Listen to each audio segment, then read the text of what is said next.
Hello friends, welcome to Abhipedia. My name is Mirza Saddam Hussain और आज हमारे साथ हैं राहुल श्रीवास्तव, जिन्होंने ईपीएफओ और में एग्जाम में ऑल इंडिया रैंक 119 अचीव किया है। और सबसे पहले तो इनको कॉन्ग्रेचुलेसन इतने अच्छे रैंक अचीव करने के लिए। Thank you very much sir. जी। और आज हम लोग जानेंगे कि राहुल का क्या स्ट्रैटेजी थी, किस टाइप से इन्होंने प्रिपरेशन किया था, अलग अलग सब्जेक्ट की किस टाइप से प्रिपरेशन किया था इन्होंने। जैसे कि हर टॉपर से हम लोग बात करेंगे। आज हम लोग राहुल से भी जानेंगे कि इनकी क्या स्ट्रैटेजी थी, कितने अगर कोई गवर्नमेंट जॉब की प्रिपरेशन कर रहे थे ये तो उससे कितना हेल्प हुआ था। सारी चीजें आज हम लोग जानेंगे इनका। तो सबसे पहले हम लोग मैं आप राहुल का स्वागत करता हूँ अपने यूट्यूब चैनल पे। Welcome Rahul. Thank you sir. जी। राहुल, कैसे हो आप? Sir I am very fine sir. जी। राहुल, ये बताइए कि आप कहाँ से बिलोंग करते हो और आपकी जो एजुकेशन क्वालिफिकेशन है वो क्या है? सर मैं उत्तर प्रदेश के एक जिले ललितपुर से आता हूँ। जी। और मैंने बुंदेलखंड यूनिवर्सिटी से फिजिक्स और मैथमेटिक्स में ग्रेजुएशन किया है। जो जी। मेरे ललितपुर का ही एक कॉलेज है जो इस यूनिवर्सिटी से एफिलिएटेड है, गवर्नमेंट डिग्री कॉलेज। जी। और जैसे कि राहुल, आपने ईपीएफओ के साथ साथ कोई और अलग मतलब एग्जाम की प्रिपरेशन कर रहे थे? जी सर। मैं मेरा वैसे मेन एम था कंबाइंड डिफेंस सर्विस एग्जाम को क्रैक करना। जी। लेकिन जब बहुत सारे अटेम्प्ट देने के बाद मेरा कॉन्फिडेंस आउट हो जाता था बार बार। मतलब सीडीएस की और फिर प्रिपरेशन कर रहे थे आप? हाँ जी सर। जी। और फिर इसी के दौरान मैंने जैसे सीडीएस और एसएससी का कोर्स लगभग सिमिलर था, तो मैंने एसएससी की भी साथ में प्रिपरेशन स्टार्ट की। जी। लेकिन उसी दौरान सर ये 2020 की जनवरी में ये फॉर्म आया, तो जी। मुझे इसमें बहुत अच्छी अपॉर्चुनिटी मिली इन कंपैरिजन टू एसएससी। और इसमें मुझे बस कुछ एक्स्ट्रा सब्जेक्ट ही पढ़ने थे, बाकी तो मेरे सिमिलर थे, जैसे कि मैथ और रीजनिंग और इंग्लिश।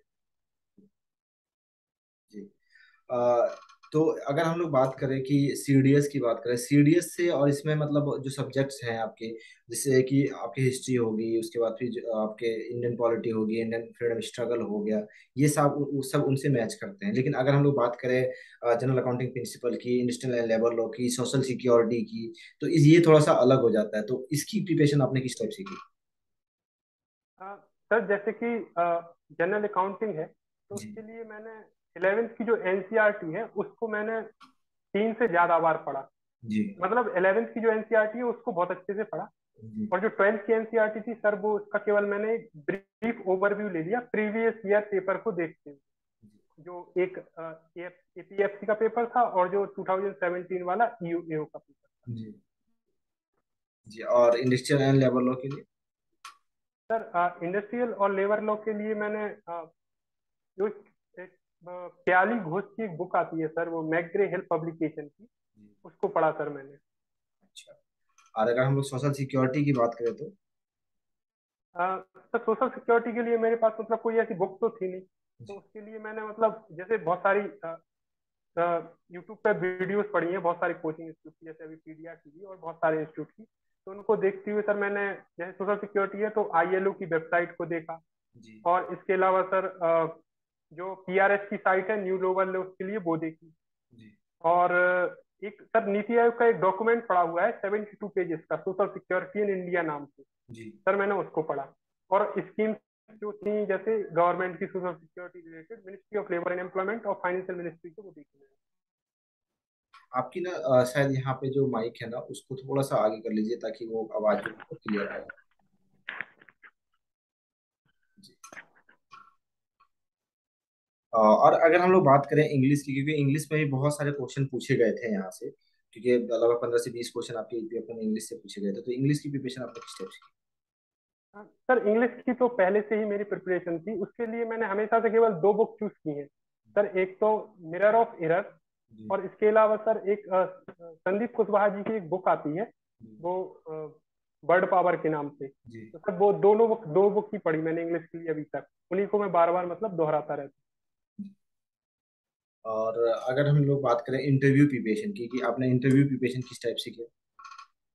सर इंटरव्यू प्रिपरेशन के लिए सबसे पहले सर मैंने मतलब वीडियोस देखी बहुत सारी यूट्यूब पर। जी। और उसमें जैसे जो एक्स यूपीएससी चेयरमैन थे उनकी भी मैंने बहुत सारी इंटरव्यूज देखी। और इसके अलावा सर, हाँ, हम लोगों ने जितने भी सिलेक्टेड लोग थे, 20 के लगभग, हम लोगों ने एक टेलीग्राम ग्रुप बनाया था।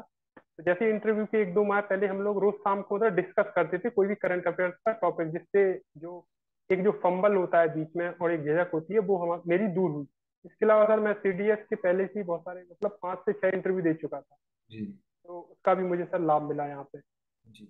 अगर हम लोग बात करें कि मॉक इंटरव्यूज की, जो ऑनलाइन मॉक इंटरव्यूज करते हैं बच्चे, उनसे कुछ फायदा मिला था आपको? जी सर, बहुत ज्यादा फायदा मिला था। और मैंने बहुत सारे इंस्टीट्यूट पे सर मैंने मॉक इंटरव्यू दिया, उससे सर एक कॉन्फिडेंस आया मेरे अंदर। जी क्योंकि सर इतने सारे इंटरव्यू में फेल हुआ तो मतलब कॉन्फिडेंस बहुत ज्यादा लो था। जी। लेकिन जैसे फीडबैक मिलता था कि हाँ आपका सही है, आप में मतलब आप सही जा रहे हैं, तो उससे एक मतलब अंदर से कॉन्फिडेंस आता था, और वही मुझे काम आया रियल इंटरव्यू। अगर हम लोग बात करें कि ओवरऑल स्ट्रैटेजी की, अगर हम लोग बात करें कि पेंडेमिक के टाइम में, या फिर जैसे एक लंबा प्रोसेस था ईपीएफओ का, 2020 में जी आया था, और जो पूरा प्रोसेस अगर रिजल्ट की बात करें 2022 में आई, ठीक है, तो ये लगभग 2 से ढाई साल की ये प्रॉपर प्रोसेस था। उस बीच में आपने किस टाइप से मतलब अपना टाइम टेबल बनाया था, किस टाइप से मतलब आपने कितने घंटे आप पढ़ाई में रोज देते थे?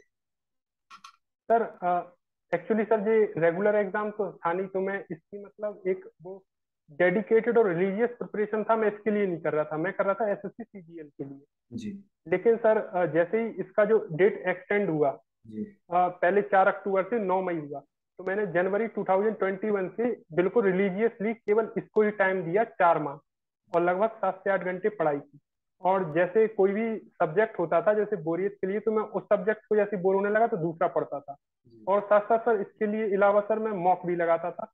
तो जिससे एक मुझे अपने कंप्यूटर के बारे में मालूम पड़ता था, और इससे मुझे अपनी कमियां भी मालूम पड़ती थी कि जैसे आज मेरा मॉडर्न हिस्ट्री में मैं कमजोर हूँ, तो सर मैं मॉडर्न हिस्ट्री पढ़ूंगा। और इसके अलावा सर मैंने हर सब्जेक्ट की अलग अलग एक कॉपी बना रखी थी।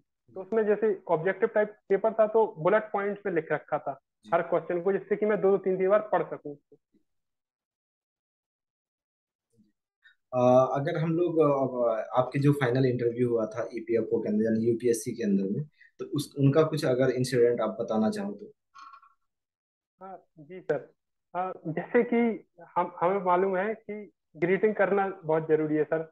लेकिन क्या हुआ कि जैसे ही पीयून ने गेट खोला, तो मैंने कहा मे आई कम इन, तो चेयरमैन मेरे थे लेफ्टिनेंट जनरल निर्भय शर्मा सर। तो उन्होंने सीधे बैठने को कहा, तो मैं मतलब विश करना ही भूल गया, तो जब कुर्सी पे बैठा तब मैंने किया। और इसके अलावा सर, वो लोग बहुत ही ज्यादा कॉर्डियल थे, मतलब वो बहुत ही ज्यादा मतलब आपको ये एहसास दिलाएंगे कि आप बोलो उनके सामने कुछ ना कुछ। जी और मैंने लगभग सारे क्वेश्चन के जवाब दिए थे, तो मुझे एक ये डर लग रहा था कि क्योंकि मेरे दिमाग में कुछ भी आ रहा था तो मैं बोल रहा था जैसा जी। उन्होंने कहा था। तो लेकिन जैसे यूपीएससी इंटरव्यू में होता है सर, मैंने जैसे देखा है कि आपको ब्लफ नहीं करना। तो मुझे ये डर लग रहा था कि कहीं मैंने ब्लफ तो नहीं किया, मतलब ज्यादा एक्सपर्ट बनने की कोशिश तो नहीं कर रहा। तो बस यही डर था मुझे इंटरव्यू से अपनी, लेकिन सर वो सब सही रहा। अ, राहुल, जैसे कि आपने बताया अपने प्रिपरेशन के बारे में कुछ, जैसे अब बहुत सारे बच्चे भी कर रहे हैं अभी प्रिपरेशन, ईपीएफओ एपीएफसी भी आने वाली है, और बहुत सारे बच्चे जी सर। प्रिपरेशन कर रहे हैं। तो मतलब क्या, मतलब किस टाइप से अगर आप कुछ सजेशन उनको देना चाहो तो क्या देना चाहो? हाँ, सर सबसे पहले तो आप प्रीवियस ईयर क्वेश्चन पेपर निकालें कोई भी एग्जाम की, और एक तरफ उसका सिलेबस रखें, जी और फिर उन दोनों को मैच करें आप कि आपका स्ट्रॉन्ग पॉइंट क्या है, और आप दूसरों से कहाँ कौन से एरियाज में आगे निकल सकते हैं। जी और सबसे ज्यादा आपको जरूरत है रिवीजन की, बार बार चीजों को पढ़ने की। जी कोई भी चीज को जैसे कोई बुक है, जैसे लक्ष्मीकांत बुक है, तो उसको कम से कम 4 से 5 बार आपको पढ़ना पड़ेगी शुरू से। और उसको लिए आपको एक रफ बुक भी बनानी पड़ेगी, जिससे कि अपन एग्जाम से कुछ दिन, 15 से 10 दिन पहले रिवाइज करके जा सके। जी जी। थैंक यू राहुल, आपने हमें अपना वैल्यूबल टाइम दिया। इसके लिए थैंक यू। आपने जो इनपुट दिया है स्टूडेंट को, आई होप उनको वो उनसे फ़ायदा ले सकेंगे। एंड सबसे ज़रूरी बात यह है कि हमारे तरफ से और हमारे अभिपीडिया टीम के पूरे टीम की तरफ से आपको कॉन्ग्रेचुलेसन आपके सिलेक्शन के लिए। Thank you very much sir. जी, और थैंक यू हमें टीम टाइम देने के लिए। ओके।